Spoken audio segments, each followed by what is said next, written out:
Саламатсыздар ма, құрметті оқушылар? Бүгінгі сабағымыз жаңа тарау бөлімді бастаймыз. Қазақ халқының материалдық мәдениеті және қолданбалы өнері. Бүгінгі сабақта мақсатымыз мәдениет, дала өркениеті, материалдық мәдениет, рухани мәдениет, қолданбалы өнер, мәдени мұра түсініктерін, қазақ халқының мәдени жетістіктерін сипаттауда қолдану. Қазақ халқының материалдық мәдениетінің маңызды жетістіктерін анықтау. Енді осы сабағымызға байланысты бағалау критерийі. Материалдық мәдениет туралы түсініктерін кеңейтеді және түрлерін анықтайды. Қазақ халқының материалдық мәдениеті және қолданбалы өнері маңызын сипаттап баға береді. Бүгінгі сабақта сіздерге сәттілік тілеймін. Жаңа сабағымызда енді қазір әр тобымызда мына қорапшаның үстінде тақырыбымызға байланысты 3 топқа бөлінеміз. Осы жерден шығып, топтың атауларын алып, кім қандай топтың атауын алып, сол жерге барып отырамыз.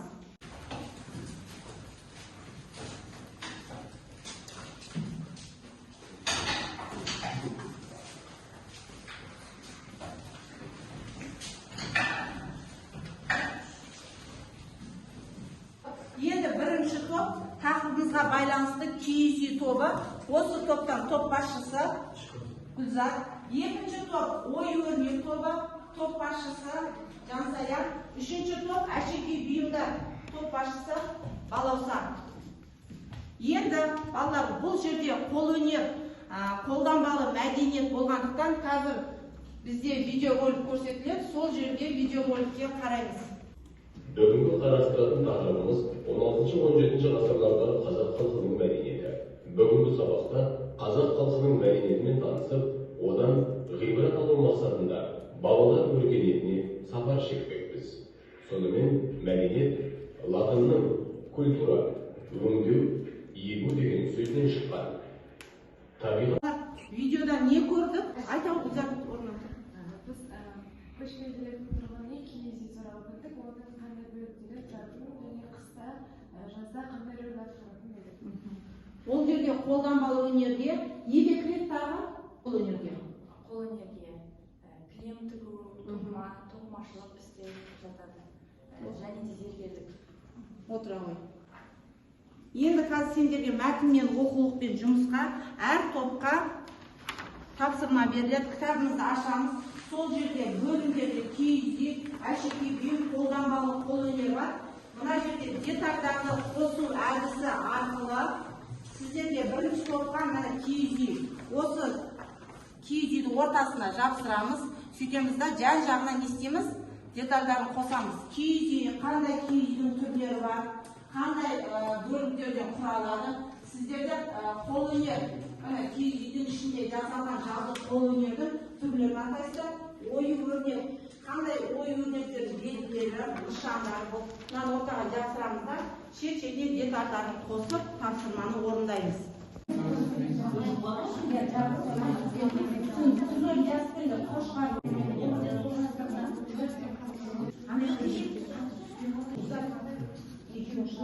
Ал балалар, топтық жұмысымызды аяқтадық па? Біттік па? Дайынбыз ба? Екінші топтан алып шығамыз ортаға. Бүгінгі бізге беріліп отырған тақырып ол қазақ халқының ою-өрнектері. Жалпы қазақ халқының ою-өрнектері деген ол симметрия болып келетін бүкіл мысалы біздегі жануарларды немесе аспандағы және басқа да әлемдік ағаш секілді геометриялық нәрселердің барлығы бейнелейтін сол бізде ою-өрнектер деп аталады. Олардың әрқайсысы әртүрлі болып келеді. Мысалы кейбіреулері сонау сақтар заманнан келе жатқан аң стиліне сәйкес келеді. Мысалы қос мүйіз және қошқар мүйіз. Ал кейде мысалы әрбір оюдың өзінің мағынасы бар. Мысалы әлемдік ағаш деген оюдың мағынасы ол әлемдегі үш жердің, мысалы жер асты, жер үсті және аспандағы әлемнің сол үшеуінің бірге қосылысын білдіреді.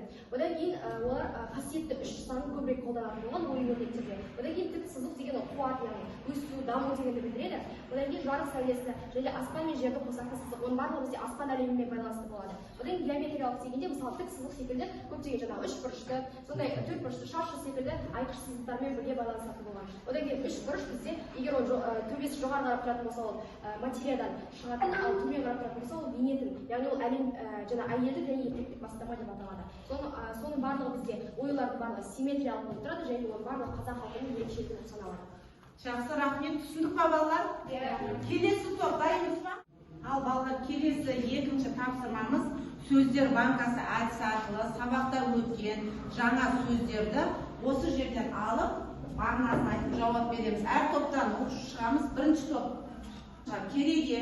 Кереге бұл киіз үйдің қабырғасы. Дұрыс па?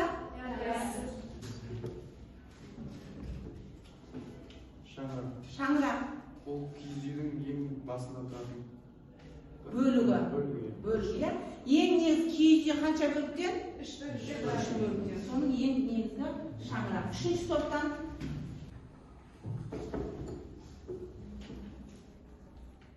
Көпшік ой, етоқым астына тұратын арнайы мата. Келесі тапсырмамыз шындық жалған сұрақтар берілген. Слайдта көрсетті. Мына жерде жұптық тапсырма екі оқушыға.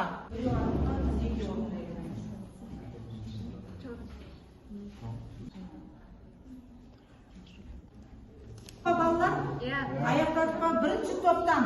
Гүлзат, бір сұрақты оқы. Киіз үй көшпенділердің баспанасы, бұл шындық. Киіз үй көшпенділердің баспанасы, бұл шындық, иә? Тақтада да дұрыс. Екінші топта. Айжұлдыз, екінші сұрақ. Үй кәсіпшілердің ең негізгісі мал шаруашылығы, жалған. Үй кәсіпшілігінің ең негізгісі кәсібі мал шаруашылығы. Не болды негізгі кәсібі? Дұрыс, тоқымашылық болды. Үшінші топ, балауса. Киіз жабындардың жылқыны қылымен қой жүнінен естілген арқанмен бекітіледі. Шындық. Дұрыс. Өте жақсы. Ал балалар, бағалау парақ алдамызға берілді. Бағалап біттік па? Бірінші топтан. Алуа. Даусымыз қатты шығарайық.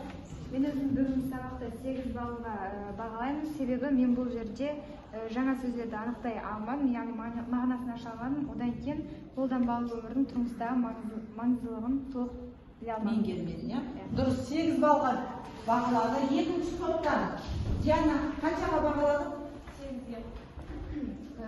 Қай сұрақтан меңгермедік? Қолданбалы өнердің тұрмыстағы маңыздылығы және де жаңа сөздерді анықтау мағынасы. Үшінші топтан. Мен өзімді 9 балға бағаладым.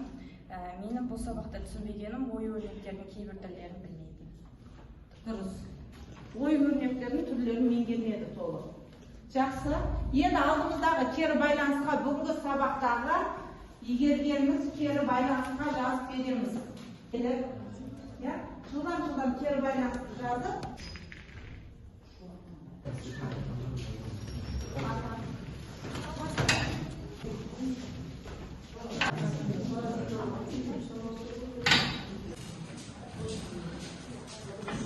Балалар, бүгінгі үй тапсырмасы қазақ халқының материалдық мәдениеті және қолданбалы өнері.